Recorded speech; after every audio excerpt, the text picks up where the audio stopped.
अच्छे से दिख रही हूँ इसमें? अच्छे से आ रही हूँ? ठीक ठाक दिख रही हूँ? So hello everyone. So today's topic is to cover NCERT. Please don't mind my writing because I know मेरी writing थोड़ी सी ख़राब है, but my concepts will be very helpful in short time of revision. You guys can note it down as well because this one chart is very informative.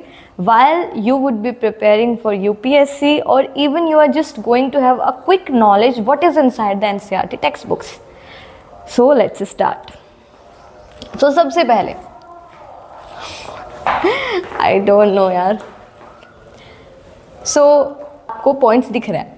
सबसे पहले जो हमारा first page है वो हमें बताता है कि कैसे कैसे सोसाइटी इवॉल्व हुई, कैसे जो हंटर गैदरर्स थे उन्होंने एग्रीकल्चर करी, कौन कौन सी ऐसी लोकेशन है जो कि बेनिफिशियल है हमारे लिए याद करना। वो हमें एनसीईआरटी ग्लिम्स देती है and just for that glimpse I have written down everything here.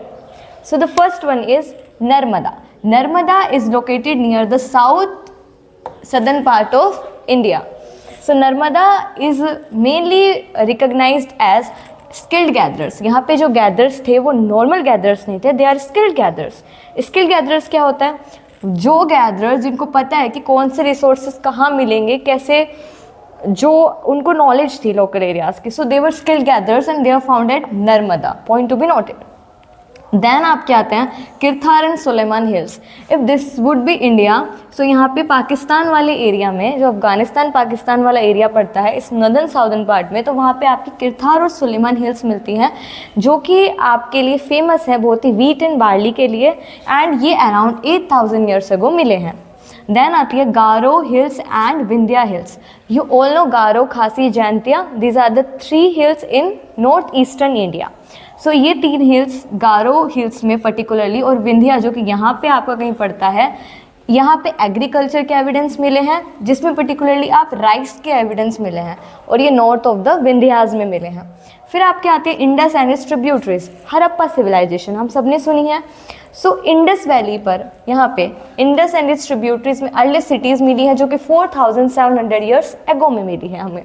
फिर आते हैं गंगा और उसके ट्रिब्यूटरीज. यहाँ पर भी हमें सिटीज़ ही मिली हैं जो कि 2500 साल पहले पाई जाती हैं. फिर आप देखेंगे कि कैसे आपकी जो कंट्री है, अब हर एक जो भी प्लेस होता है उसका कोई ना कोई एंशंट नेम का तरीका होगा जिससे वो डिराइव हुआ है नेम.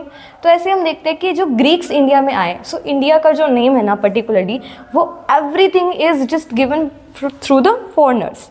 फॉरेनर्स का बहुत कंट्रीब्यूशन रहा है क्योंकि India was a hub of trade, और इस बीच को लेके काफ़ी ज़्यादा इंडिया वाज वेरी पॉपुलर. तो यहाँ पे कंट्रीज़ में आपके जो ग्रीक है वो पर्टिकुलरली इंडिया आए. उन्होंने ना क्या बुलाया, जो इंडस पीपल थे, कि भाई जो इंडस रिवर के लोग रहते हैं उनको उन्होंने बुलाया इंडोई. What they called इंडोई. और उनकी लैंड को क्या बुलाया, इंडिया. तो यहाँ से क्या डिराइव हुआ हमें, कि इंडिया नेम डिराइव हुआ हमें. देन आपके आते हैं पर्शियंस.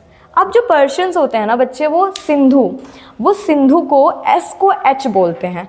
इस वजह से क्या हुआ, सिंधु नदी से बन गया हिंदू नदी, और हिंदू नदी के उस पार वाले लोग, इस पार वाले लोग को क्या, उनकी ज़मीन को क्या बोलने लगे, हिंदुस्तान बोलने लगे. Am I clear? Okay. Then आपकी आती है एक new terminology, because you are a history student and आप इन टर्मिनोलॉजीज़ को आगे पढ़ेंगे.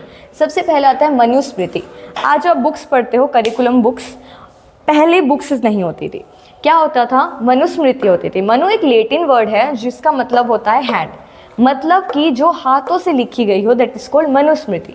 मनुस्मृति 2 चीज़ों पे लिखी जाती थी मेनली, एक तो पाम लीफ और एक बार्क ऑफ ट्री जिसको आप बिर्च भी बोलते हैं. Okay, I hope it's visible.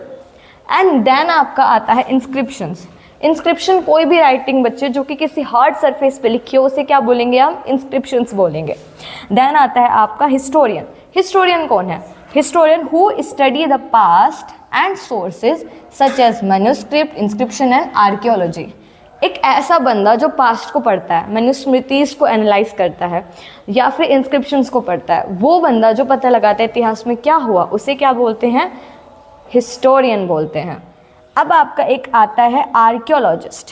Archaeologist क्या होते हैं, स्टडी रिमेन्स ऑफ बिल्डिंग, जो भी आपकी जो बिल्डिंग्स है उसके रिमेन्स, मतलब बिल्डिंग्स जब बनी थी तो उसका बचा कुचा पार्ट क्या बचा।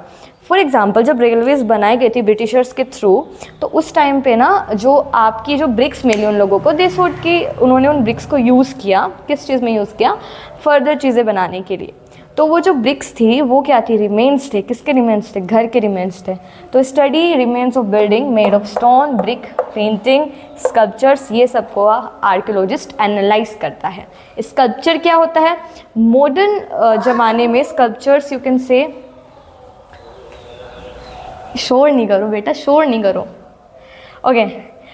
आर्कियोलॉजिस्ट दे एक्सकेवेट ग्राउंड, वो ग्राउंड की खुदाई करते हैं। सो आर्कियोलॉजिस्ट वो होते हैं। I still remember there was my friend in the college, तो she wants to be a archaeologist and people poke her saying कि तुम तो गड्ढे खोदोगे।